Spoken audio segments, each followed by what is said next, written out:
and make sure that we highlight them. And they're all open for business. So if anyone has any questions or needs some services, or just looking for some additional advice, all of our sponsors are open for business. They would love to support you, and we would love to support them, just like they have been supporting our chapter. So we do encourage all of our folks to use our sponsors as much as they possibly can.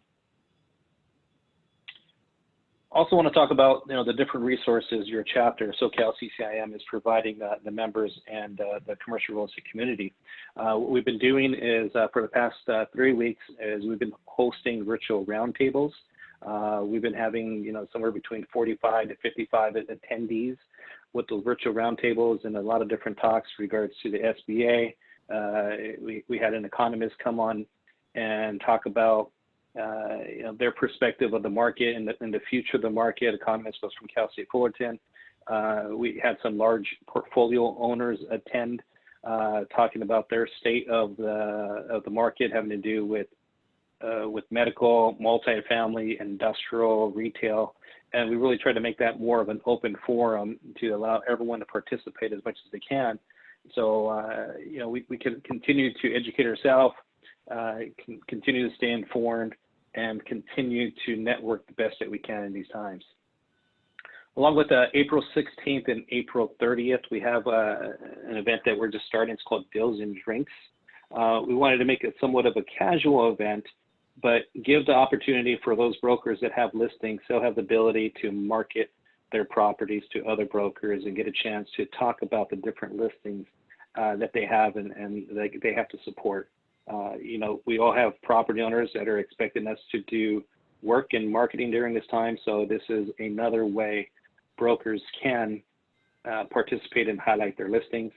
And then our typical lunch and learn, April 23rd, we're calling it past presidents roll call. What we're doing is we're going to be inviting our past presidents of SoCal CCIM to talk to us a little bit more about what they're doing, some strategies and some insight, and they certainly have a lot of experience in the commercial real estate market. So it's going to be fun to hear from them. Also want to just bring up a sponsorship and membership. There's no way we could do the things that we do without the sponsors. And so if you have an interest in becoming a sponsor, our sponsorships start as low as $500 and go as high as $2,500. And we could definitely use the resources so we could continue to support our chapter along with our commercial real estate community. And so we invite anyone who has an interest in becoming a sponsor. You could go to SoCalCCIM.com. You'll find a sponsorship form along with membership. Any of those that are looking to become a member, it's another place to become. SoCal CCIM is a place where you could also sign up to become a member. And so membership has its benefits, such as this event. Members have the ability to participate in events like this for free. The Deals and Drinks event that we're talking about, it's only specific for members that could pitch their listing. Now, anyone could participate, but those that are going to be pitching their listing, you have to be a member. So again, we want to encourage everyone to go to our website, SoCalCCIM.com, and that's a good resource for all of us. So with that's all I really have. I want to hand over the reins over to our participants or our panelists. I've been using AIR and Prospect now for a very, very long time, and there's always opportunities and ways for us to learn more tips and better ways on how to use the platform. And so wanted to hand it over to Tim Hayes at this time. Tim? Very good. Thank you, Gary. And I believe Sean and Elizabeth are going to be doing a pretty detailed demo of some of our systems, both Prospect Now, and I think Sean's going to be touching a little bit on Catalyst. But what I wanted to just mention is a couple things with regard to what AIR has been doing over the past 3-4 weeks since everybody has been working remotely. We've tried to stay as active as we can in staying in touch with our members. And we've also tried to stay as active as we can in delivering services or tools that our members can use during this time, which has, because everybody because commercial real estate is in such a unique situation or an unprecedented situation. It's created a situation where we've had to react somewhat quickly. And if you're an AIR member or you're a contracts user, in the past week, you should have received a couple of emails from us letting you know that we have recently created 2 new amendments to our contracts. And the first one is the amendment to the purchase and sale agreement. And this is a generic agreement. It's not coronavirus specific, but it does allow, we were getting a lot of calls from members right after, everything kind of went on shutdown, asking us if we had any type of amendment that would address escrows being stalled out because of government offices being closed or escrow offices not working as many hours as they were. And so we very quickly got in touch with our attorney. He created a purchase and sale amendment that can be used by it's typically going to be used when a deal is already in escrow, or prior to escrow, you could use it to sort of spell out the whatever deal points might happen or take place as a result of delays. So let's say that the deal is already in escrow, which is where it's going to be used the most. The buyer and the seller can get together and they can modify the instructions by specifying the reasons that the escrow needs to be extended or it's being delayed, or things like that. But it doesn't mention anything about coronavirus, so it can be used anytime an escrow needs to be modified or a purchase agreement needs to be modified. I know that CAR came out with one, a similar form, but it was very coronavirus specific. Our attorneys didn't feel that was necessary for that particular amendment.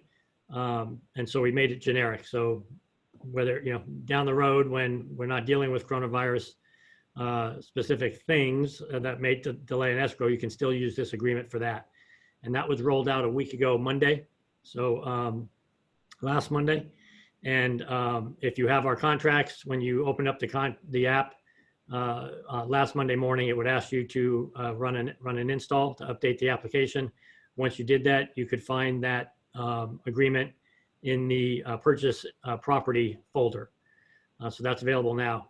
Yesterday, we rolled out another agreement, and this one is coronavirus specific. It's the base rent reduction deferral amendment.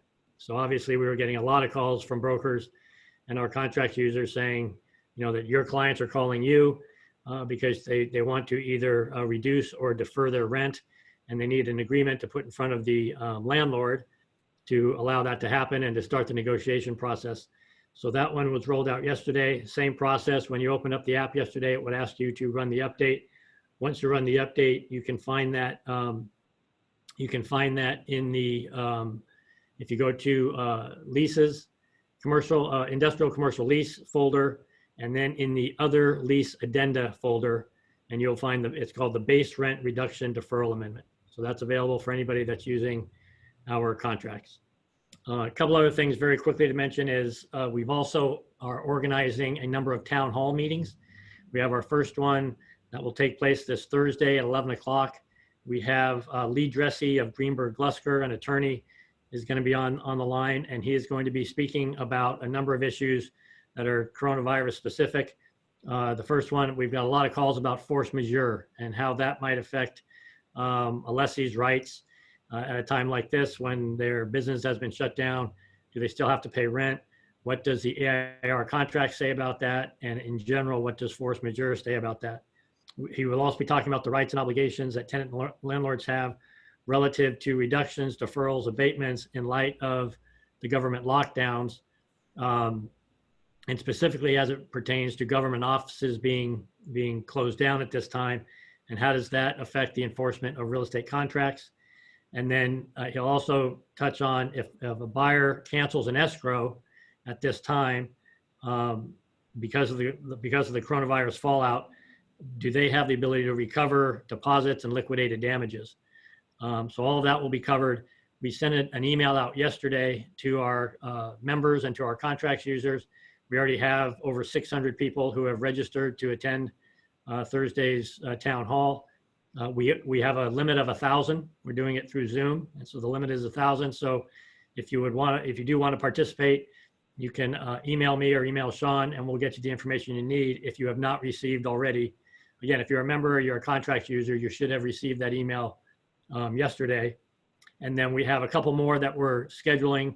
We'll do another one next Thursday with another attorney from Greenberg Lester, a young guy by the name of Josh Geller.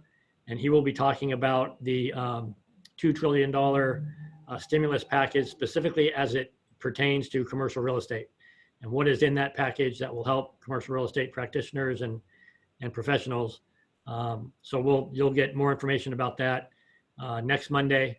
We'll send out the invite, and then it will happen on the 16th. Most likely also, that's a Thursday, also at 11 o'clock in the morning. And then we'll do one more after that, or we have one more scheduled after that, where we are chasing a lender, and we will have a lender come on and talk all about what's going on with the different loan programs and how they're being rolled out, and the experiences he's having getting those loans funded and things like that. So those are a few things to look forward to. If you're on our distribution list, you'll get those emails with the information about it. We'd love to have you participate. And so look forward to that. If you are not on our distribution list and you would like to get our emails, just send us an email letting us know, and we'll include you on the distribution list. And that is all I have. Wonderful. Gary. Wonderful. Thank you, Tim. I could tell you, I'm a broker, and I've already used your forms that you've generated, and so I could tell you they've been very easy to navigate our way through. They've been easy to understand, and all of our clients have been very appreciative of the information that's on there. And so, we want to thank you for all your hard work and how quickly you guys reacted to that, because that was something that I know on our end that we were getting multiple calls from brokers, from tenants and landlords weeks ago. And so we're very happy we have a form that we could turn to. Very good. Thank you. And one other quick comment. If you're an AIR member, you should have received an email a couple of weeks ago from us letting you know that if you keep your dues current, and I know it's a difficult time right now where everybody's, as I am doing, is everybody's looking at their expenses and trying to figure out, potentially with commercial real estate being almost at a standstill in some cases, everybody's trying to make sure that they can, pay their bills and et cetera. One of the steps we took to help our members is that if you keep your membership dues current, you can reduce your dues by 20%.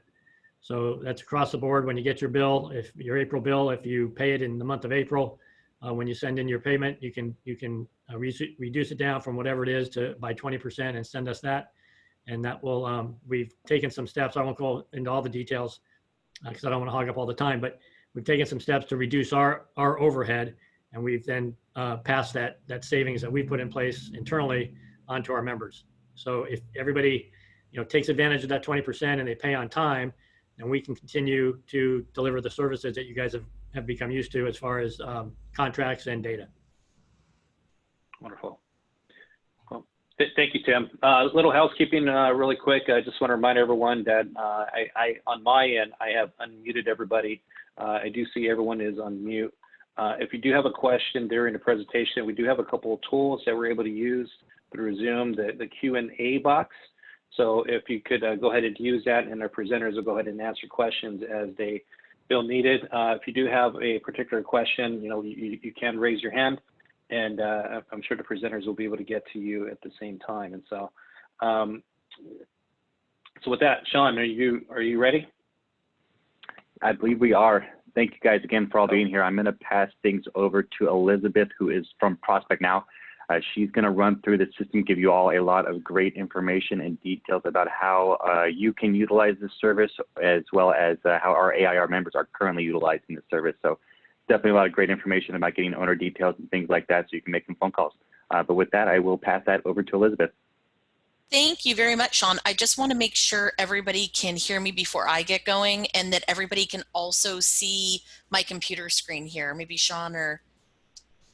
Looks good to me and sounds good. Perfect. Well, thank you everybody for taking the time out to learn a little bit more about Prospect Now and CCIM and everything else that we're going to go over today. I'm curious to see how things are going in Southern California versus Northern California. It's pretty somber up here with nobody on the street. So it's nice to kind of break away and chat with some people from a little bit further south.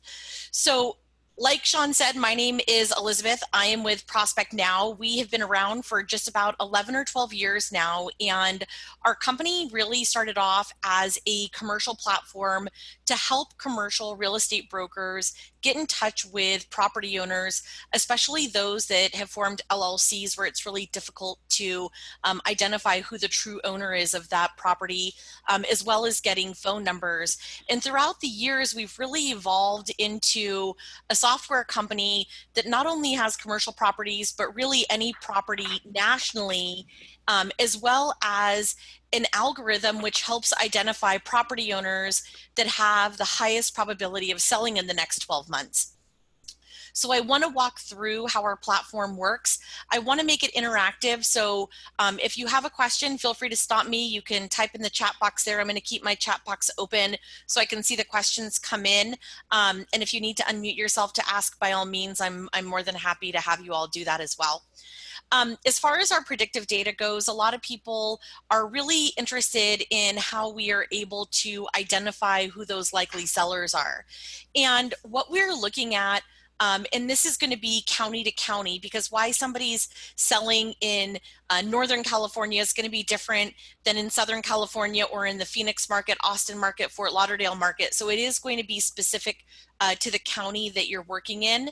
But we're looking at a few hundred different data points. So we're looking at the type of property, location, length of ownership. We're looking at the amount of equity that they have. Do they have a maturity date that's coming due? What is their interest rate? What is their loan position or debt amount on loan positions?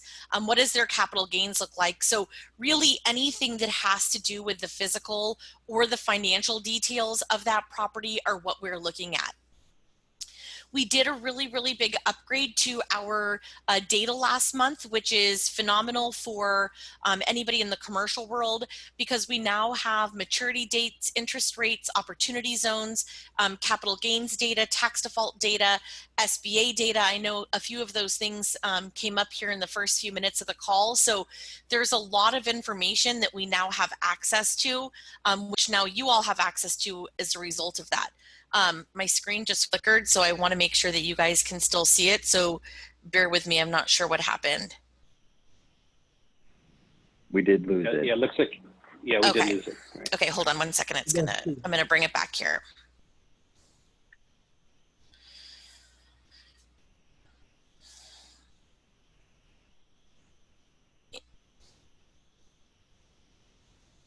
Let me hit the screen share. There we go. You should be able to see it now again. Yes.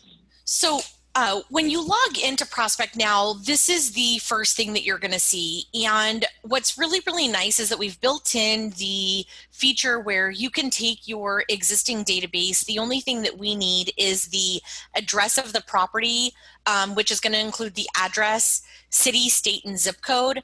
And you copy and paste those in bulk directly into our software.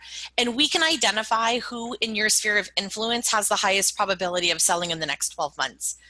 The other thing that we're able to do with this feature is if you plug in the addresses of folks that you currently have a relationship with, we can identify who in your existing sphere has a larger portfolio that may not have mentioned that when they started to work with you. So maybe you work with somebody and you thought that they only had 1, 2, 3 properties. All of a sudden you plug in the address of one of those properties and we're able to identify how many properties that they own in the county that you're searching in. So that piece of it's pretty phenomenal. At least now you have more information than you had before on the property owner and the actual property itself. So that is the option as far as finding multiple properties from my list of addresses. The other option when you're using Prospect Now is to build a list of properties. We want to look for those potential sellers. We want the lowest hanging fruit. Just in general. So we're going to choose that option. And then we're going to look geographically at where we want to search. And I know you all are in Southern California. So we're just going to look at Los Angeles County. And when Elizabeth, let's hit Orange County. Perfect. There we go, Orange County. And let me show this to you really fast. I think that this is pretty interesting. So this percentage here, this is the turnover in all of Orange County. So it's 3 1/3%. And so what this is telling us is that we are increasing the likelihood that somebody is most likely to sell almost by 2. So you can see that the sales multiplier is 1 3/4%. So we really are narrowing down who's most likely to sell almost by double. So that's what these numbers here mean when you look at this. You'll notice that in some counties it's going to be higher, in some counties it's going to be lower. But just to give you an idea of what this means in Orange County. Within the county, you can narrow down where you want to search geographically. So if it's 1 or multiple cities, 1 or multiple zip codes, once things get back to normal and maybe you're out having coffee with one of your clients and you want to do some door knocking afterwards, you can go in and draw an area around a map, you know, around the location that you're at. So you have all of these options to choose from. When it comes to commercial in general, I typically look at all of the cities that are within the county because there's already so few commercial properties versus residential that it just makes sense to do it that way. If I go in, I'm going to look at all the cities that are within the county, and then of the almost 1 million properties, I want to narrow my search down to commercial and industrial. There's also, in addition to those two, there's agricultural, land, and miscellaneous, and there's also multifamily. We consider anything multifamily 2 units and up, so you can choose how many units there that you're searching for as well. So here, of the 38,000 properties, we want to start narrowing down our results so that we can hyper-target those property owners with very specific messages. So the first filter that I want to apply here is going to be the likely sellers. So of the over 38,000 properties that were listed there, it's showing us that there's 3,700 that are likely to sell. I know my screen went away, so I'm getting it back right now. I don't know why it keeps doing that. I've been on Zoom for 3 weeks now and I haven't had any issues, so I don't know why today of all days it's deciding to act up on me. Okay, we should be good now. So again, of the over 38,000 properties, if we choose the likely sellers, it's going to narrow us down to 4,700. If we want to flag opportunity zones, we can flag those. If we want to look at SBA properties, we can look at property owners that have a current SBA. If we want to look at properties that have a maturity date coming due, or we want to look at properties that may have a high capital gains, whatever it may be, you have all of these options that are in here that can help you market to those property owners in a very specific way. We also have the number of properties that somebody owns within a county. So of the 4,700 results, if we want to identify people who own a minimum of 2 properties or a minimum of 5 properties, you can do that. So if we're flagging anybody who owns more than 5 properties, there's 803 that are most likely to sell in Orange County. Same thing with in-state, out-of-state, owner-occupied versus non-owner occupied. So you can see here how many options there are to choose from so that you can market to those property owners. Hey Liz, I have a question. You'll probably go over it, but how is Prospect now identifying likely sellers? So we're looking at hundreds and hundreds of different data points. This in the guided search, this is just the tip of the iceberg as far as the different filters that you can choose from. These are the most common filters that people use, but you can imagine any variation of any one of these filters are what we're looking at.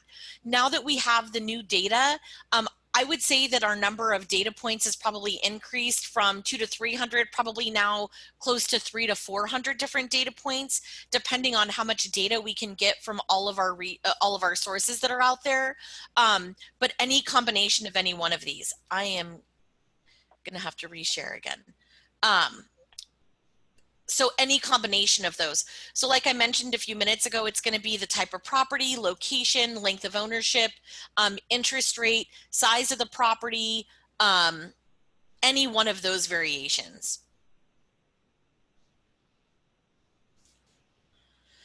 So if I want to look at all 4,700 of my results here, beneath the map, it's going to give me a list of who all those property owners are.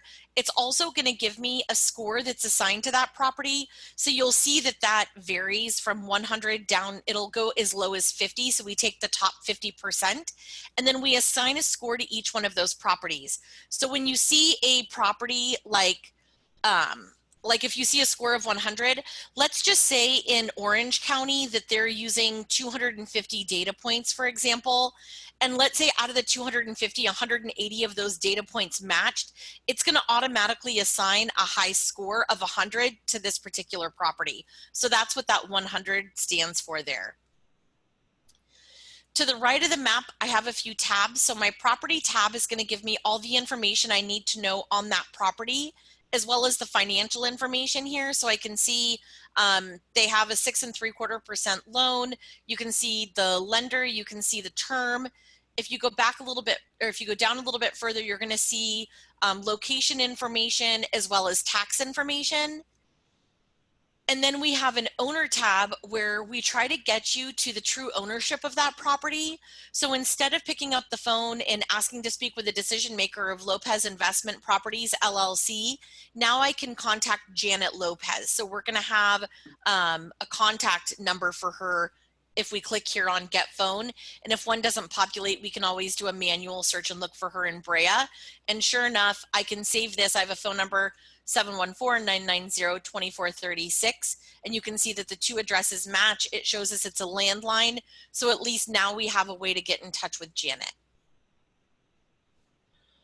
I also have a tenants tab, so if there are other tenants in that building besides her business, they'll be listed here.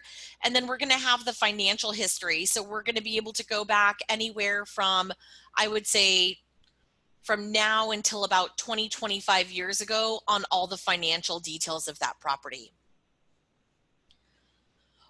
Also, if I go down a little bit further and I'm looking at somebody at Bruno Bucci here, you can see here this number of buildings. This represents how many properties that he owns within Orange County. So if I click on my owner tab and I choose his name here, this is going to show me that in addition to this commercial property that he owns in Huntington Beach, he also owns another commercial property in Santa Ana, a second one in Santa Ana, a third one in Santa Ana. So at least now you know everything that he has in his portfolio before you pick up the phone. This looks like it's going to be his primary residence. It's a single family home, 4,300 square feet. And we've got all the information on his single family home here as well. So this is going to outline everything so that you're not doing any guessing. And you'll see that if we have additional people that are listed on title here, it's going to be listed under our other owner. I'm going to take just a second to see if there's any questions that have come in, or if anybody wants to unmute themselves and ask. I'm happy to answer any of those questions.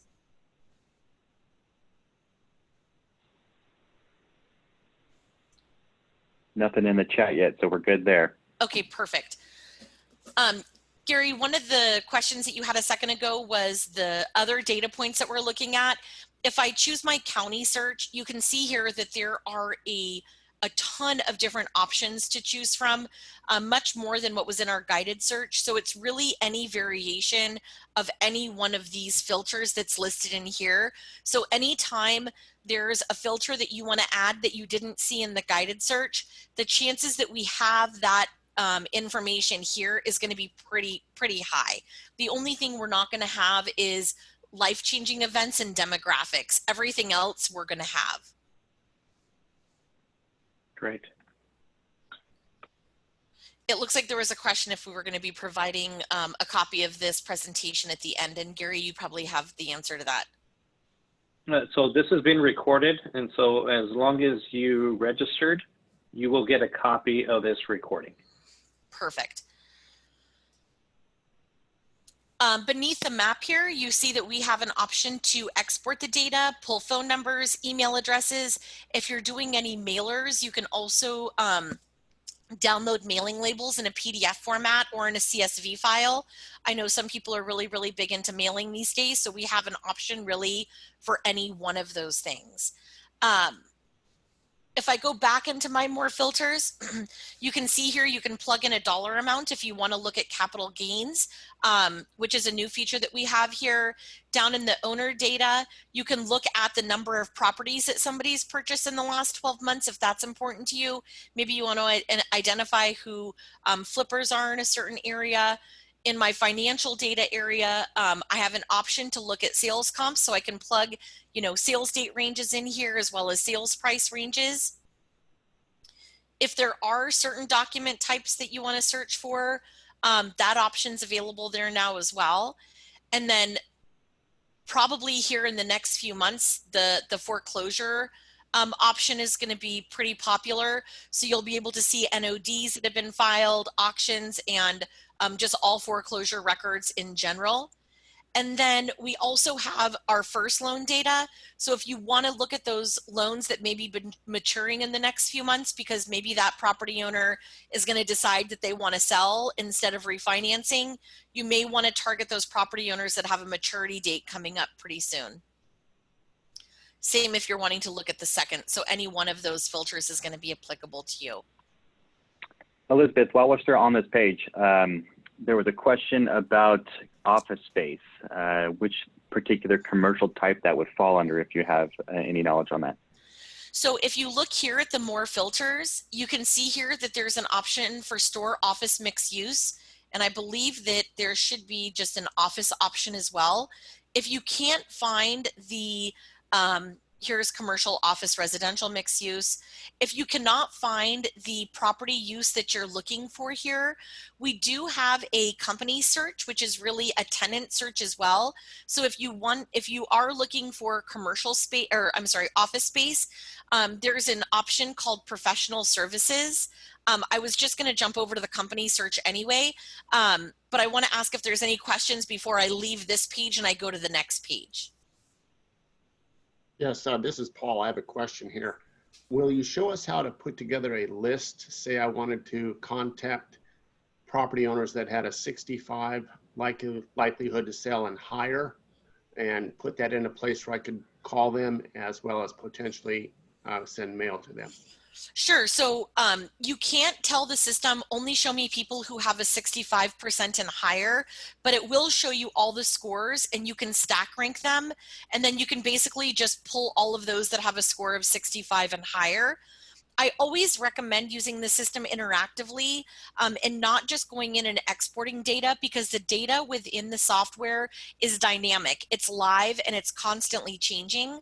So once you pull up your list and you're starting to work that list, I always suggest going in and saying, okay, do I want to work with Brown Coloma here? Does this fit the type of property owner that I'm looking for?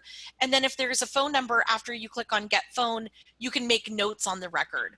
So that's really one of the reasons why I don't just go in and export it with phone numbers.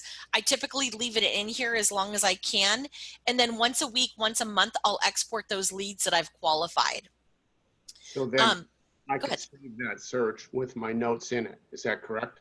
Say it one more time, Paul, I'm sorry. I could save that search with my notes for each particular property owner. That's correct. So I can save the search here and I can put sample list for CCIM, and that's going to save the search that I created. So if you created one that's most likely sellers for office space in 95125, you would label it something like that. And then as you go through here and you put notes on here, I know I didn't spell that right, but that's okay. It's going to put the note that you put on that record up here to the right of the map. And if I click on another record, you're going to see that that record turned yellow, so you know that you've made some kind of marcation on it.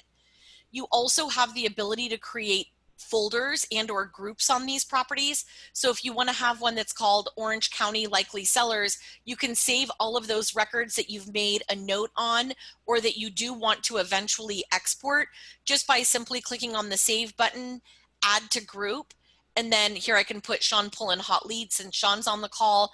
I'm going to select this group. And now, in addition to having the note that I put on this record, it's also going to have the name of the folder that I put that lead in. So if at any point I want to go in and pull all the leads that are in that group, I just click on my view groups. I click on Sean Pullen hot leads, and you can see all 5 properties that I've saved there. Okay. So it's a very light version of a contact manager. We're not trying to replace any contact managers that are out there. It's just somewhere to keep yourself organized before you export that data out of Prospect Now. So do you have YouTube videos showing us how to do this? I sure do, yeah. So you'll notice up here in the right-hand corner, it says help. In the help tab, you can see here you can get directly with somebody in our support team.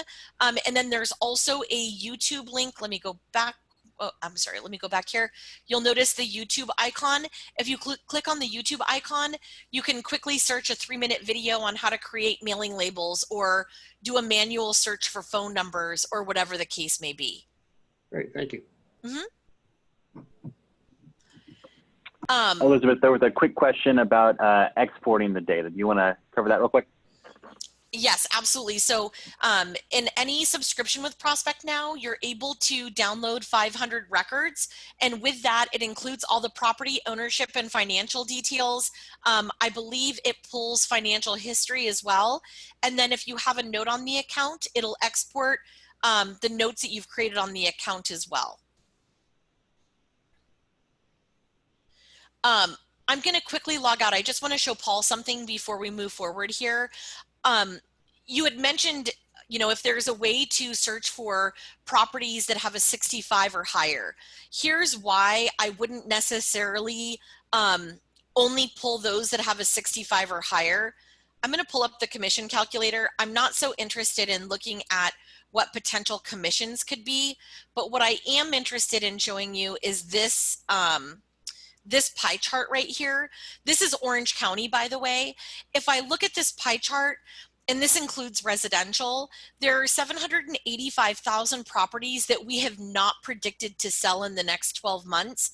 We've predicted the 35,000 high seller probabilities, 103 medium, and 138 moderate. Your scores of 65 or higher are probably not you're not gonna lose too many in this orange pile right here. So because we've already reduced the number of property owners that you're calling by about 74%, I would go ahead and just mark it to all the pieces of this pie, which are gonna be the scores of 50 and higher. I like this illustration because it helps to understand why it's really, really important to call and or market to all of them and not just the green, yellow, or orange. Now the green have a higher propensity of selling, so definitely I would put a nicer mailer together or call them an extra time a month or do something special for the group that's in the green piece here, but I would not discount the scores from 65 to 50. Okay.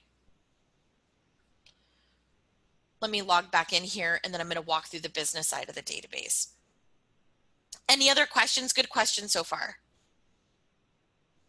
Hey, Elizabeth, jumping in here with a quick question. How and when will the data be updated to reflect the current conditions? Because if the prediction for something likely to sell 90 days ago, I think those times are changing right now. You're absolutely right. So we have what's called a machine learning algorithm, and there are a lot of changes happening very, very quickly right now. And so all of that is taken into consideration. And so you're going to notice in the next few months that the scores are going to change. So if you're really, really dedicated to the system and you're logging in and you're noticing a similarity as to why the properties are selling right now, and you log in and you notice that next month there's a shift, the interest rates look a little bit different of those that are likely sellers, the amount of equity that they have is a little bit different, if they're delinquent, whatever it may be, you're going to notice that those scores are going to start to shift. it is going to take a few weeks for the system to get caught up to what's happening because it doesn't understand that there's a pandemic going on. It's just noticing the numbers, it's noticing the market, it's noticing how quickly it dropped and now it's starting to slowly, you know, rise again. So it's taking all of that into consideration. That's a really, really, really good point, and it is going to learn as it runs. That's why we update our system so frequently. It's updating daily, weekly, and monthly because we want to be able to have it learn as quickly as possible. But that's a really good question. I hope I answered that sufficiently. Yeah, perfect. Thank you so much. Yeah, of course. Anything else before we jump over to the company search? Okay. One of the questions was about office space, and in the company search, you can really look for any industry that you can think of. So if you click on keyword, I was doing a search for a triple net property in Missouri earlier, but I can go in here and I can say in my SIC codes, professional services, and then I can choose a city and a state, and it's going to come up with all of my results. So I believe it's professional services. We'll see here. It used to be professional services, and then they switch things around on us. Hey, Sean, do you know what it is by chance? I know you're usually pretty quick at finding those. I think they changed it from office.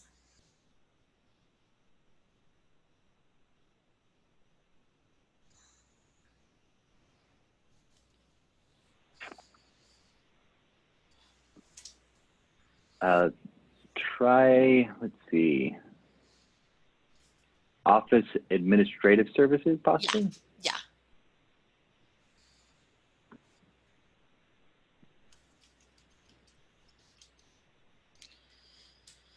I don't remember what the exact code is going to be, but if you do a Google search for your NAICS codes, it's going to give you what the code is, and you're going to plug it into this box right here, and it's going to automatically populate all of those office spaces, but it's also going to show you who the owner of that property is in addition to the decision maker for the business. So it's going to give you both. I can try to type You in want to try? office. I got the code in front of me. Oh, yeah. Is it NAICS or SIC? Correct. Okay. NAICS. 561-110.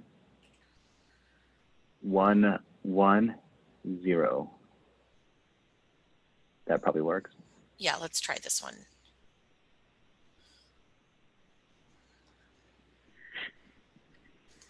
And you can choose multiple ones. You're not just limited to one. So if I do that search, it's going to give me the name of the actual business. But then over to the right, you'll notice one of the tabs that I have, and it'll take a few minutes for the property owner information to populate. But you can see I've got Alpha Office Service. Well, it'll show me who all the tenants are in that building, but it's also going to show me who the property owner is. If you click on the property tab here, Orange County is guilty of not doing a great job of recording the properties correctly. So sometimes you'll notice that an office space is going to be listed as a commercial general instead of commercial office. So that's why I'll do a search on the company side, plug in that NAICS code, and then you'll have all your property owners here, and then you'll be able to do searches to find out who the actual owner is.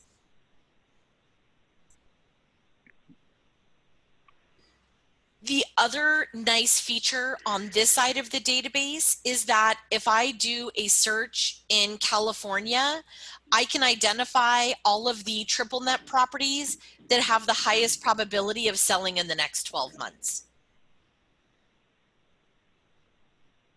So if anybody is wanting to pull any triple net data, the option would be to look at the location type that are likely sellers, and then you can narrow it down. So what's a city in Orange County?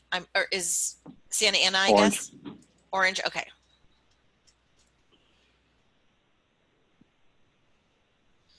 So these are 4 likely sellers of triple net properties that we flagged with these scores here. And then this is the phone number for the actual business, but here you can see the property owner for these properties as well.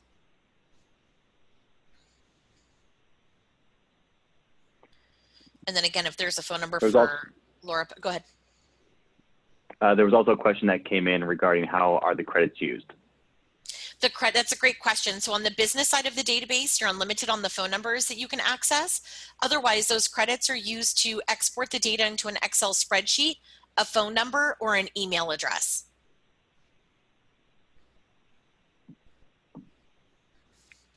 So essentially, if you're looking to export 100 ownership information properties, that would be 100 credits, correct? That's correct, yes.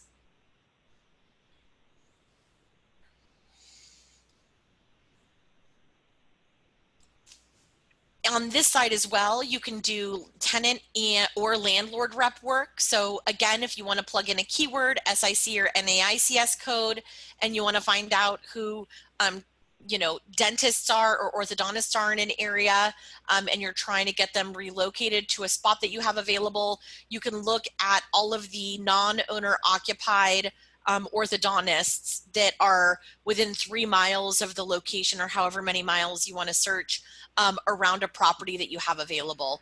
So you can also use this for tenant or landlord rep work. Are there any other questions? I know that this can be like analysis paralysis, so I want to be respectful of time and make sure everybody understands how the software piece of this works. There was one more that came in, if there is a way to find a list of likely buyers. You know, we look at buyers and sellers as being interchangeable. If somebody is going to be selling something, they're probably going to be buying something. The other way to search, and I know that this is going to be more applicable on the residential side of things, but if you go in and you look at properties that are currently pending, the likelihood that the people that are currently in a pending state are going to be buying something are also very high. So you can go into your more filters and your listing status, choose pending, and then contact those people. But that's how we look at those buyers.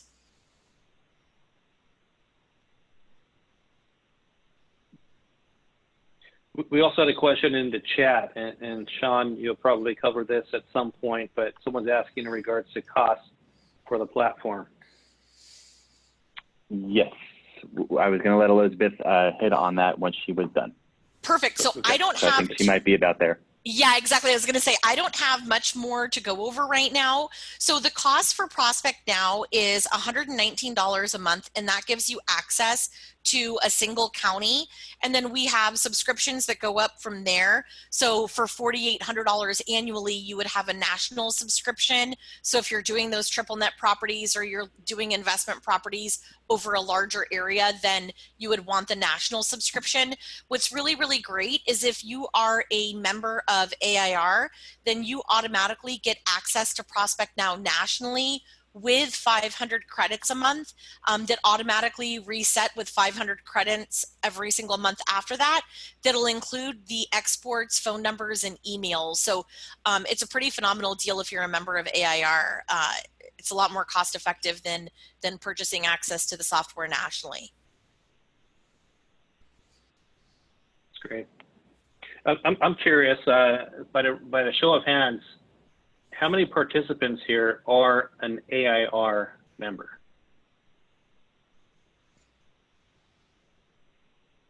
I know Eric is.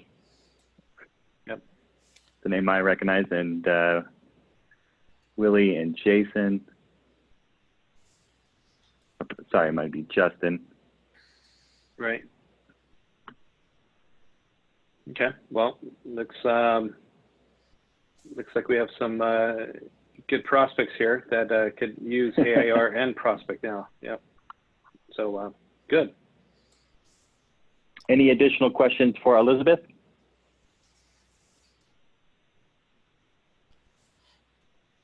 All right. I think that we are good, and we really appreciate you being here. Thanks for having me. I appreciate it. You guys stay safe, stay healthy, and hopefully we will all be chatting here soon.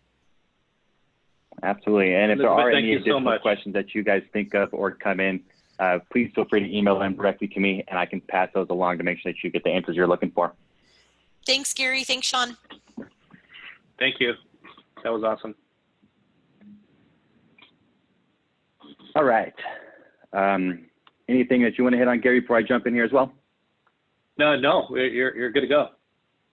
All right, so I am going to jump in here as well and talk a little bit about AIR. You see the screen there with the beautiful sunset? We see it now. Okay, great. So like I mentioned, I'm going to talk a little bit about AIR. I'll talk about the cost up front just because Elizabeth had some stuff that she was mentioning, so I want to make sure that you can relate everything at once. So as far as AIR membership goes, that would be an annual commitment, and then that is a $250 a month for the membership dues. There is a lot included with that. Again, a big piece to that is that you do get access into that Prospect Now service with that nationwide information. With the AIR services, you obviously will get access to the AIR contract software if you do not have that already. I imagine a lot of you already do, so we might be able to help you out with maybe some credits in addition to your current account. Their other big piece of the puzzle is the proactive research database. A lot of people, as far as AIR are concerned, they know us for the one thing being the AIR contracts. Many people do know that we do listings as well. Sometimes they also always, or not, I shouldn't say always, but sometimes they do typically assume that we just cover industrial data because that's really what we are known for. But we definitely do cover property types across the board. So you would have access to information in Ventura County, Los Angeles County, Orange, Riverside, and San Bernardino. That's going to cover listings. And then we also cover sales comps of all property types with researched information verified by our team. That goes back to March 1st of 2018. So you have a solid 2 years worth of data for all property types in those 5 counties. So it's a lot of information, all very good data that we are proactively researching to make sure that we maintain that data so we have good information to share with you, not just the most information. As I go through here, and again, just to mention again, that would be $250 a month for those membership dues. And then on the flip side, if you're just looking for a single county of Prospect Now, you're already up to $120, $130. So it's definitely something to consider, the value that AIR does provide. I'm just going to run through this a little bit. Again, I know a lot of you know a bit about us, and I want to spend more time on the technology aspect to see our research system.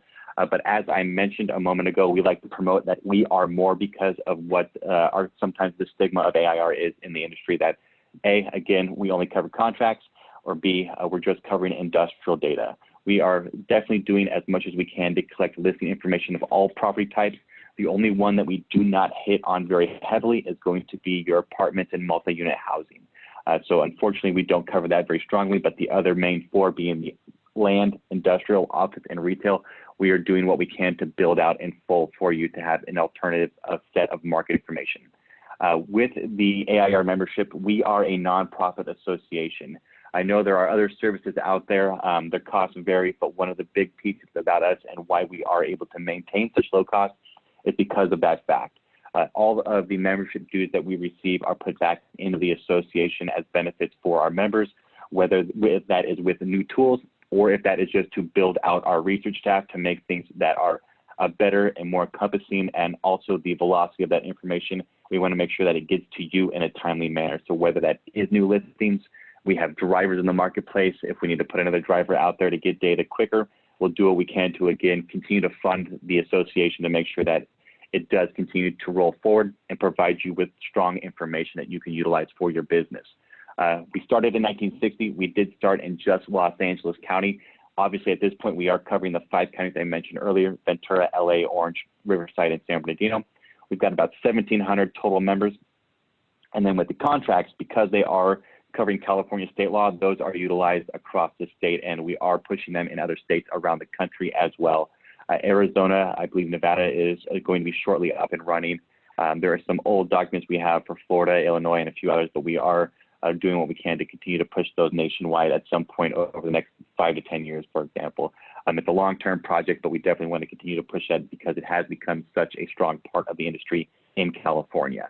And finally, as you see on the bottom right there, all the property types: industrial, office, retail, and land. I'm going to spend a little bit extra time on the research and list because this is a big part of the puzzle. So like I mentioned, we do have a proactive research team. They are making phone calls, answering emails. We have drivers in the marketplace looking for signs on properties, and we promote all listings in our database for our members to search for at no cost. So if you are not a current member and at the end of this situation you decide it's not right for you, but you still want to market your listings with us, please be sure to send that data to our teams, and we will market those listings for you again at no cost. The only thing that we ask is that every 4 weeks, we're going to send you an email. We're going to give you a quick phone call if need be, just to verify that, yes, this is still accurate information. If it is still on the market for sale, if it has a quick price change, whatever the case may be, just let us know, because again, the final thing that we want to make sure that we have is the accurate data, and that the data is getting pushed through and cycling just so that people can do more business. At the end of the day, we are by brokers for brokers, and we're just trying to make sure that you guys have the tools that you need. With the research side of things, I mentioned previously, our industrial data is what we are definitely known for. That is what we started out as, but we have progressed beyond there. Our office data is also very strong. Our land data is very strong. We typically tie that in with the industrial data, but the office is also a very strong set of information. I'll be very honest, our retail data is something that is a work in progress. We do have a lot of information. It is just not as strong yet as the other property types. So it is a bit of a work in progress. However, on the sales comp side of things, because those do become public record through the county information, we are getting our hands on all sales comps. So we are getting that information, we are researching it and verifying it as best as we can, and then that data just continues to flow into the database. So the fact that we don't have all the listings, it does not affect the information on the sales comp side of things. We also have a pretty strong database of lease transaction information. That, as I'm sure many of you know, is information that does not get shared very freely with services like ours, but at the very least, we do have a transaction record. I do not like to call it a lease comp because it is not a lease comp. You are going to find pretty much the main 5 or 6 pieces of information on each lease transaction. That is going to be the address, the asking rate, the size of the space, the brokers on record, when that lease happened, and then potentially the tenants that had moved into that space. Beyond that, we do get some final details now and then as far as escalations, commencement pricing, things of that nature. But at the most part, we're going to have those 5 or 6 main pieces, again, as I'm sure you guys are very well aware of. With the research side of things, we've got about 35 people who are part of our research staff. And again, they are doing everything they can to maintain the data at any given moment. I know that's a lot of information to chew on right now, but any questions that are popping up at this given moment? I'll keep my eye on the chat box just in case, but we'll just keep cruising for the time being. The AIR contract, as I mentioned, definitely part of that. And as Tim mentioned earlier, we are doing what we can to continue to maintain and provide you guys the tools that you need going forward. The rent deferral one obviously is a huge one right now. Everybody's talking about it. So if you don't have that in your software yet and you are a current contracts user, make sure you go and open up your contract software. It'll ask you to reinstall that for you so that you get that new document in there, loaded into there, so that you can read through and make sure if it is something applicable to your clients, you make sure to help them. But if you are not a current user, definitely take a look at that. We do have a sample agreement on our website you can find as well. Training and tech support, as most companies at this point, we definitely have a great training team. I always recommend take a training, learn everything you can. You might not use it all immediately, but you have the knowledge, and then when that light bulb goes off in your head, give us a call. We're here to help you guys. We want to make sure that you got the information you need when you need it. So if it's just a simple question you can't find on our website, or you're just in a hurry, don't hesitate. Call me, call one of our training staff. Somebody should be available to help you at any given moment. The news and education, this is very straightforward. We do what we can to make sure you know what is going on in the industry. Like Tim mentioned earlier, we are doing a lot, sending out information, making sure that you have the details as far as what is going on with the current COVID-19 scenario. We'll have that town hall on Thursday. So again, just a lot of stuff that we try to do to make sure you know what's going on. You can provide your clients with the information they need at any given moment. Events and sponsorship, we do a couple events throughout the year. We do an annual forecast review, which is typically held in January or February. We also have a very good golf tournament that's a lot of fun in September. We were going to have a LA Harbor boat tour this summer. We'll see if that does happen or not. It's kind of up in the air. I believe that was supposed to be happening in late June. So that may not happen at this point, but keep your eye out on emails for that information just in case. And then we also are working on putting a lot of other small, just drinking happy hours, networking kind of situations localized in certain areas that we're working on this year. Again, everything is on hold for that, but we do really try to promote ourselves, that we're putting ourselves out there, making sure that you guys have the opportunity to talk with those that are within your spheres. The member network, that is also a strong part of AIR. This ties back to a few things that AIR has been around for as long as it has, and a lot of people who are in the industry and longtime AIR members, they know and understand that other AIR members, they have gone through the required orientation. It's a 3 or 4 hour session. It's a lot of good information to learn about the association, the tools, rules of professional conduct, the bylaws. At the end of the day, we are an organization. We do have bylaws, things that you have to follow, and that also gives some power to you as a member.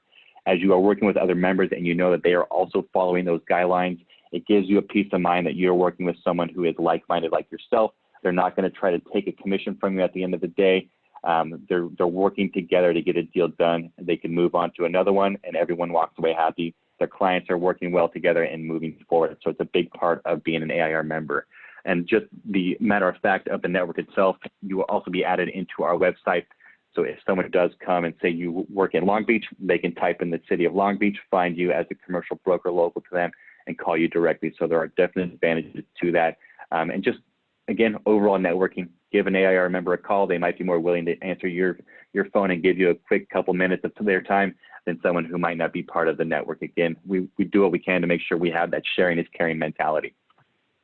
The rules of professional conduct, like I mentioned, there is a lot that is involved with that. A couple of the big things are in regards to commission disputes, things of that nature. What they really do follow as far as guidelines go is just be a good human, practice good business, don't try to steal.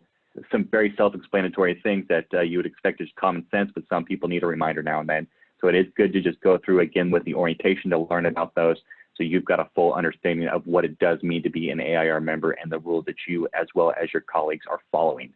The dispute resolution, if you do get into a scenario with somebody else that is an AIR member, you can go to the AIR arbitration committee to help get the money that is due to you in that deal. If for some reason they try to take something away from you and you get into that scenario, this is extremely rare that it happens with between AIR members, but it's a situation where those 2 or 3 times a year it does happen. It saves people thousands of dollars. So it's something important to know about and to have in your back pocket. But again, it's a very rare case that it does happen. But the bottom line is we are here to support you and help you as best as we can. Legislative advocacy, a big part of AIR that people do not realize, again, is that we are doing a lot to really send out those news pieces. And because we are tied to the AIR contracts, we are always involved with what is happening in Sacramento. As new laws are coming through the pipeline, we need to know about it. So we have contacts in the area. They let us know if there is something that we need to be a proponent for or to fight against, we will do so. We'll send out emails. We'll let you know that that is going on. A couple of years ago, there was the dual agency ban. I want to say AB 1056, I believe. That is something AIR did a lot for. Not a lot of people realize it, but we were sending people up to Sacramento to talk with the local lawmakers to make sure they know why this is not a good thing for the business. It's something that we do to support you as a member as well as the community as a whole. It's not just buy brokers for AIR members, it's buy brokers for brokers. So even though you might not be an AIR member, we are doing what we can to really support you and the business as a whole, not just our members in that situation. So again, important to remember that we are here for you in a lot of varying aspects of the business and not just supplying you with data or contracts. Real quick here, if you want to write it down, I'll also put it in the chat log, but there is my contact information. Any just general questions now before I jump into the research system? I want to run through that maybe for 20 minutes or so, and then I'll make sure to get you guys on your way.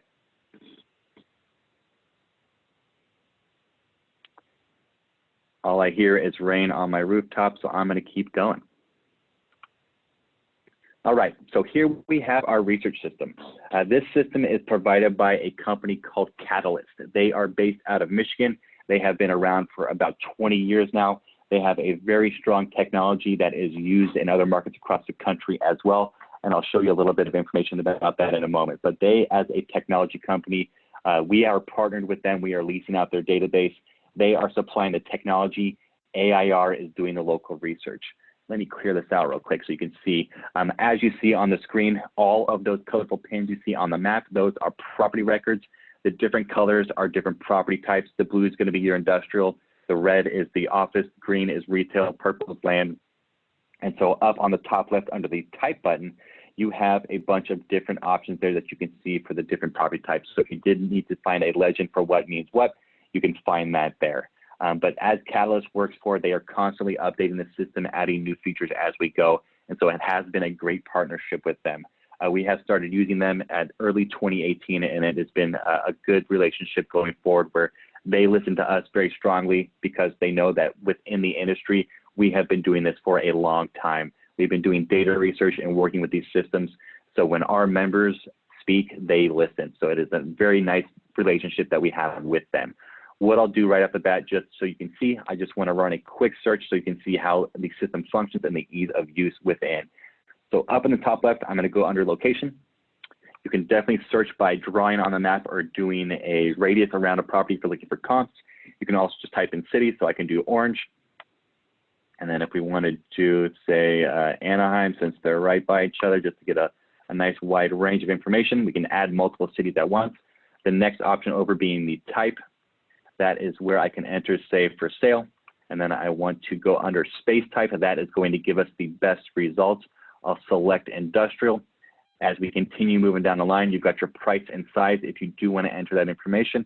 For this example, I'll go under available square feet and say we're looking for 20,000 square feet and up. See how many results that gives us here. That looks like just a 9, perfect. Under the More tab, you also have additional specs you can enter in here as well.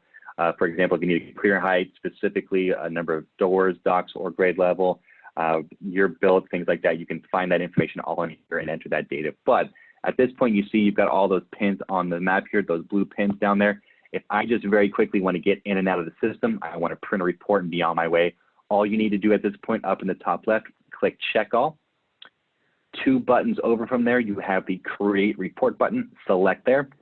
In this pop-up window, you have a bunch of different options. The main 2 for the industrial ones that you would want to use are the AIR brochure and the key data report.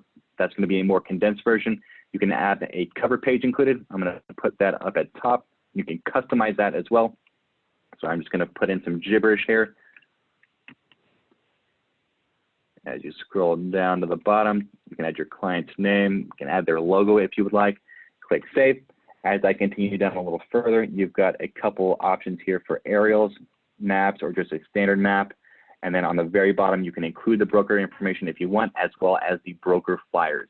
Those are going to be the in-house brochures submitted through companies like CBRE, Voight, whatever the case may be. They send their flyers, and then you can just have it print out after the initial report so that you have that all into one cohesive PDF. Once this is generated, you're going to get 2 things that you can use. The first one is you will obviously get a PDF that you can click and download, print out, and do what you need to do with. In addition to that, you also get a custom link generated for every single report that you run. So if you want to take this link, email it to your client, they can click on that and open it up on their end. That is important because with the way email servers work these days, if you have a 60-page PDF, you might not even be able to email that to them because your server won't allow it, let alone their server receive it.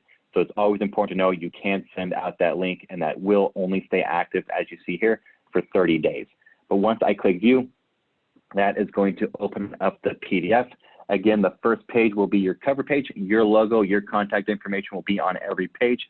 As I scroll down, the very first page will see, or I should say the second page that we see here, that is going to be just the standard AIR brochure. You get a nice big photo. In this case, it looks like it's a rendering for a planned property.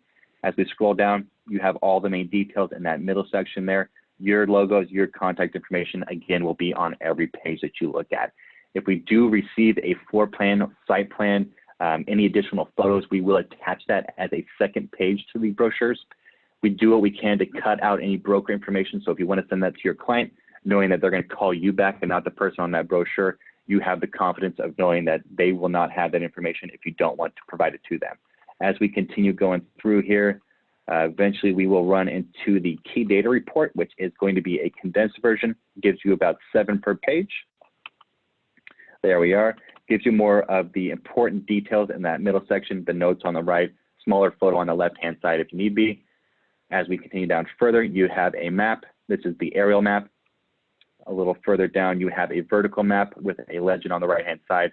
And then finally at the end, you have just your standard map. So really, truly, 3 to 5 minutes, depending on how quick you get with it, you can be in and out of the system very quickly. Very simple to function, pretty intuitive, but again, I do always recommend take a training. You might learn something that will save your life and time in the future, so always keep that in mind. I'm going to keep going unless I see anybody pop up with questions, so again, feel free to interrupt me at any time.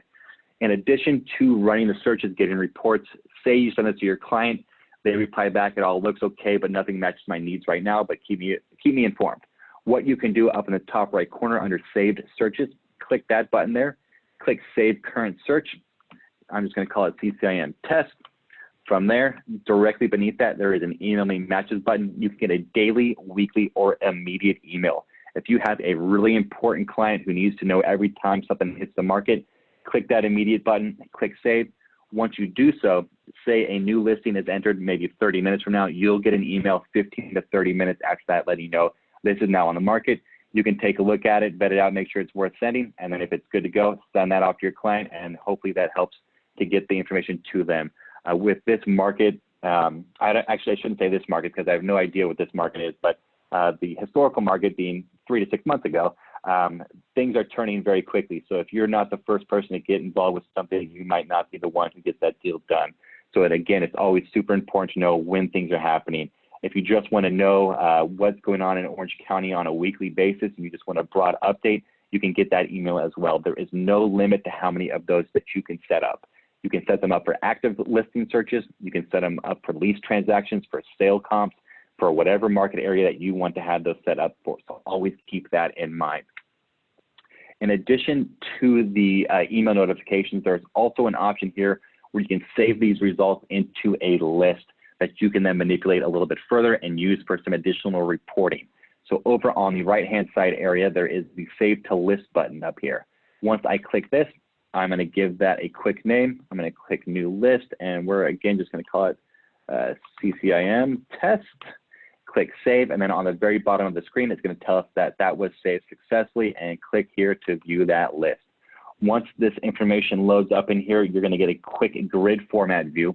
If you want to, you can click directly into the address here, and it will take you into, oh, that's not what I wanted. You want to click the industrial for sale text down here. So once you click that, it's going to load up a full page preview for you. You've got photos. If there's additional photos you want to scroll through, you can click there and see them. As we go in a little further, you've got your listing notes, property details. On the left-hand side, you can see the site plans, aerial shots. There is the actual in-house brochure from Voight. All of those details are included in there. So at this point, if you want to remove it from your list, you can do so. If it doesn't match your client's needs, you can take that out of there. If I click the back button here now, there is another option you have here up at the top that says sort manually. So if you're going on a tour, you can click that sort button. I want to do Miller third, we want to do Ball fourth, drag and drop as need be, click save, and then it's going to reorganize that for you. So just, again, little bells and whistles here and there. From this point, I also have up in the top right a list view option. From here, you can see some other additional pieces of information. You can see the ground level doors, pricing, just basic stats on the property. So if you did want to save this in this format first, then you go on the left-hand side and check and uncheck. You can remove things as you need to. If you make a mistake, you can click undo, but you have the option to do what you need to do with that information. Also, on the top right, you've got sorting options. Plenty of things to sort by that you would expect to see: pricing, size, address. What I want to show here is up in the top right, you have your report option.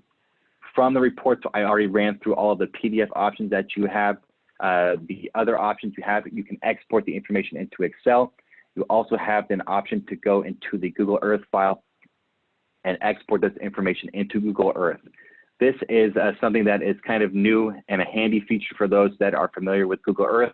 I'll do one real quick so you can see, but essentially what happens here is it is going to take those properties, plug them into a Google Earth file for you, so then you can use that information, manipulate that as you please, and if need be, you can set that up as a giant screen in your conference room. You can show your clients the information that way. You can show them the aerial view, the parcel boundary. You can even do the Google Street View, so they can do a virtual drive before they even spend the time out driving to those properties. So if we have 9 here, maybe in the office before you even drive out there, you whittle it down to the 5 that they're really interested in. So you see the stars that are on the screen. I'm going to zoom in over here to number 2. As I get closer and closer, you do see the parcel boundary. If I click on the actual pin, that'll give us a photo, a little bit of details down below. You can definitely modify that information if you choose to once you have the Google Earth file created. And then finally, you do have that little orange guy. Drag and drop him into the street wherever he can land. And then you can see that property. It looks like straight from the parking lot here. And there you go. You're doing your little virtual drive around the building. And again, it's just a nice new feature, not something that everybody's utilizing, but something to just at least know about that you do have access to. If you want to use that to make a screenshot, use it for your marketing materials, whatever you're working on, you can definitely utilize those tools accordingly. Jumping back into the system now and back into the search screen. So from here, I'm going to clear this out. You also have a lot of additional reports, demographic reports, traffic count information, retail maps, things like that that you can utilize. If I scroll down and say we're looking in the Irvine area, and if I click on this pin here, we've got Armstrong. So from here, if I go up to the top, you can always get this preview. You can see the history. It looks like it was sold 6 months ago. You can see a lot of the information here. But if I go up to the top here where it says full page, from here, if I scroll down now, there is a property report button. So every property in the system, no matter what, is going to have this button that you can click on and get additional reports from. So if I click that button, there we go. So you've got the property reports, demographic information, parcel aerials, a site analysis. I'll show you the site analysis real quick. That is another Google Earth tool. So if you want to utilize that, it's going to put traffic count information on the map as well as retail logos there as well. So once I open this up, that is going to now zoom down to Irvine. You see all of this very condensed information. You see the blue squiggly lines that are everywhere. That is your 5, 10, or 15-minute drive from the actual source property. This is Southern California. That could be 5, 10, or 15 minutes. It could be 30 minutes, 1 hour to an hour and a half. You never know. But currently, because of the lack of traffic, I'm sure those 5, 10, 15 are actually pretty good. But as I scroll down here, you can see, again, you see all of the retail logos. If you want to take a screenshot of this, use it for your properties, you can. On the left-hand side, you can turn things off if need be. So if you don't want the retail logos, you can turn them off. You can turn off the individual retail logos. So if you want to say, well, you don't want Jersey Mike's to show up here, just take that off the list. Each of these little red cars that you see, that is going to be your traffic count information. If you click that red car, it gives you the street as well as the daily counts. So again, it just ties information into a different way that you can utilize if need be. Jumping back into the system here. So from those property reports, if I create a report bundle, there are a few other pieces of information that we can all tie together. Again, you've got your cover page, map, parcel aerial, demographics by radius, the demographic infographic, retail logos, traffic counts, the EPA facility map. Click generate, and that is going to start to build all of that information out for us in real time. The map and parcel aerial are very self-explanatory. It'll be exactly what it says it is. The demographics information all comes through the Census Bureau. It is updated on an annual basis, assuming there is information to add. That will break it around in a 135-mile radius around the property. The demographic infographic is just going to be a single-page condensed version of the demographics. The retail logos, as long as you are in an area that has retailers close by, it'll populate those on a map for you. The traffic count information, that is also coming through Caltrans as well as local county information, so it's very solid data. And then the EPA facility report is also good information that it pulls in, and I'll show you what that looks like in a moment. One thing to mention very quickly about the traffic count information, Orange County, LA County are pretty solid. For whatever reason, Riverside and San Bernardino, the data is not great. The county does not track that information whatsoever. We've tried a lot of various sources to find that. There is some information through Caltrans, which is going to show you traffic counts for freeway off-ramps and things like that. But it's not a lot of strong data. So again, I want to be very upfront about that. As you go down this page here, so we've got our cover page. Going down further, you've got a nice, presentable, easy to read map, your logo, contact information on every page. Then you've got your parcel aerial. Continuing down further, you've got the demographic report, 135 mile radius around the property. I'll zoom in a bit so you can read it. You've got nice presentable graphs, very easy to read. You've got population by distance, ethnicity information, homeownership details, employment information, household income, labor income, education and tapestry details, a couple pages of expenditures. Then you have the infographic I mentioned, which is just a little bit more presentable, still very easy to read. Nearby retailers, this looks like to be really just an industrial park, so that's a poor example for you. As you go down further, you've got the traffic count data. So it puts the number on the screen that you correlate down below. It gives you the year it was taken and the number. And then the final one we have here is our EPA facility report. This just shows you the properties local that are flagged by the EPA for any given reason. It does not mean that it is a bad reason. It could just be simply they are a business, they produce trash. The EPA watches everybody like a hawk. But what you can do here, if we go to Davy Roofing Inc., there is a registry ID number. If I click that number, it's going to pop that open straight to the EPA website, and then you can dig into it, see why it's flagged, see if it's something worthy of letting your clients know about. So it just gives you another way to access this information if you don't have one already. But very straightforward stuff. Again, I don't see any questions coming up, so I'm just going to keep chugging along here. Just a couple more things I want to make sure to point out as there's some new features we have in here. There is, excuse me, there is a new email system that the AIR members are utilizing. This system is allowing our AIR members to email out into the commercial real estate community. And the way that it works is that anybody that we had in our system, we added them as recipients of these emails. So as AIR members come in, they can click the email button up at the top here. From there, it'll show you your sent history. It'll allow you to send a need or want. So if you have a client looking to purchase a property or lease a space, you can send that email out. Or if you have a new listing broadcast, you can send that out as well. As you see in the recipients column here, these emails go out to about 7,000 total brokers, owners, property managers, anybody we had in our system in those 5 counties that I mentioned earlier. So this is going to Ventura, LA, Orange, Riverside, and San Bernardino agents. As I mentioned very early on, we have about 1,700 total AIR members. So you're getting an additional about 5,300 recipients that are receiving these emails at any given moment. The open rate of these emails typically hovers around 600 to 700, which is very strong for this industry, for any industry really. Typically, you're looking at about 2 or 3% as far as your open rate goes, and these emails are getting anywhere from 9 to 11, which is pretty gigantic. But what we can do here, just to give you some samples, if you are looking to broadcast one of your emails, or I'm sorry, one of your listings, click that new listing broadcast up at the very top. Pick the actual listing that you want to send out. Let's say we want to do this property on Sunkist. Scroll down to the bottom here, click next. Now you pick the actual listing. If there's a brochure, you can attach that flyer. Click next. That will be a downloadable PDF in the flyer, I'm sorry, in the email. You can change the title around a little bit, change the message text if you wish. Click next one more time. Now you've got your property photo, your logo, your contact details, listing information. Scrolling down to the very bottom, you've got your contacts, all the safe unsubscribe information you would need to be having on your emails. And if that is good to go, you click send, submit, and that is on its way. Within about an hour, that will be starting to filter out into the inboxes of some local brokers. And then once they want to reply back, that just goes straight back to you. So we are not the middleman in that scenario. I am going to cancel this, but again, it's very, very straightforward. It's getting more and more use on a daily basis.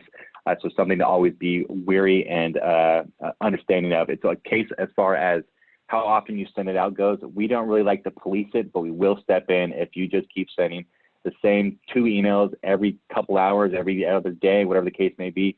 Just be respectful of the service. If you don't want to get spammed, don't spam others. It's very straightforward. But again, we'll only step in if people are complaining or we just feel like there's a need that we need to make that phone call.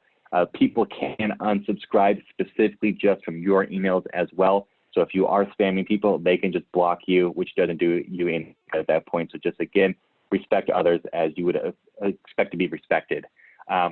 From here, the final thing I want to show you is that there are some very important things that we have launched in the past couple months, which are lead tracking. Everybody's looking for leads, so we finally have a way where you can track who is looking at your information. So if I go and click the AIR logo up in the top left corner, down in the My Listings section, you have a couple buttons there, one that says View Traffic and then one that says View Leads. I'm going to click the View Traffic first just so you can get an idea of how many people are looking at these spaces, as well as talk a little bit about an additional service we have for marketing your listings. So on here, you can see these are all of the listings for Mitch. You can see 90 days, 1 year, all time. And then you can just hover your mouse over and kind of see the actual count of those on a day-to-day basis. As I scroll down a little bit further here, you can see the sources. Now there's two main sources here.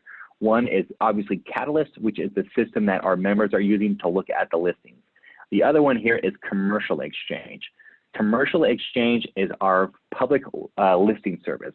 I know all of you are familiar with LoopNet, so this is a competitive service to LoopNet. The way that it works is that all AIR members have their listings then broadcasted into Commercial Exchange. So if somebody goes to Google, they type in industrial for lease in Anaheim and they're looking for space, they'll see LoopNet at the top because they pay a lot of money for advertising space, as well as the fact they've been around for 20 years, everybody knows them. But Commercial Exchange should be number 2, 3, 4 down the list. People are starting to utilize that more and more because they aren't always seeing the information that they want to see historically, or I should say, the information that they were seeing historically within LoopNet. They've done a lot of changes over the past couple of years to that system to take some of the data out of there that makes it paid information. But this information, if you are just a mom and pop shop looking for space to rent, you can go to Commercial Exchange, you can see the AIR members listings, and then you can contact them directly. Commercial Exchange was launched about a year ago. If I just go to the website very quick here so you can see, it is going to look identical to the system we were just looking at. So if I click search, there you go. Again, it looks very similar to what we were just looking at. It loads up the property information. You can click on those details and get that listing information, and then people will contact you accordingly. Very strong service. It's gaining more and more traction as we go, so it's just going to get better and better. But back to the system here again.